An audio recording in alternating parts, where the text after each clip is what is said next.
The point is not to ban guns. It's not about taking guns away from people. No one's trying to do that. I'm Australian. I am from Australia. Wait, what does it say? I can't read it. I'm from Australia to say gun laws work. I know that in Australia... Australia is an obvious one. Australia did it and was very effective. I hate how they bring up Australia because the government basically forced people to bring up their guns. And according to gunfacts.info, homicide and firearm crimes actually increased after the firearm ban. This so unbelievably classic. Well, by the way, this guy is fantastic. Fleccas must have just found a fan at the March for Our Lives. I don't know what he was doing there. He's probably just hanging out. Maybe he thought Fleccas would be there or something. I don't know. Maybe he was having conversations with people.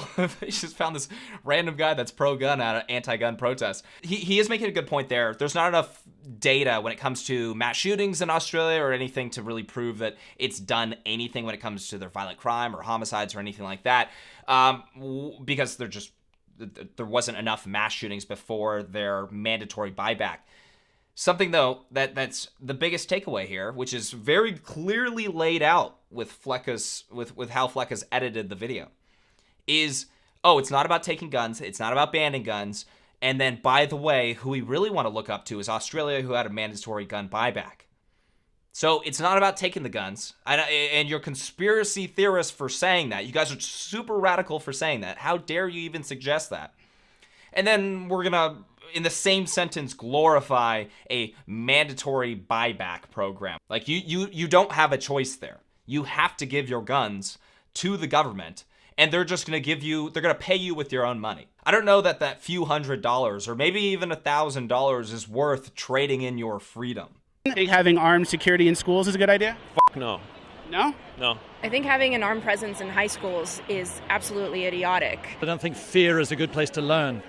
I personally would never want to go to a school where I had to worry about, my teacher's gun going off by accident. Same arguments being made today. The same exact arguments being made today. It's okay. We will only stop after we've banned every single firearm. So that's the position. So kind of interesting. A lot of these interviews haven't really shifted so much over the last 5 years. Now, it's important to keep in mind that a lot of these people are the most extreme examples of anti-gun activists. However, a lot of these positions haven't shifted too much. And then when you bring up something that's as reasonable as protecting children with an armed guard, such as we do over at banks, jewelry stores, our politicians, political buildings, all of that, when you bring up something as reasonable as that, it's absolutely not. Absolutely not. We cannot have our children living in a prison, as if that makes it a prison. I mean, how ridiculous of a conclusion is that to jump to? Most children are not horrified at the sight of police officers. They see a police officer and they say, oh, that's cool. Or a guard, oh, that's cool. Awesome. They don't think the way these people do after being indoctrinated to just absolutely despise police and the system.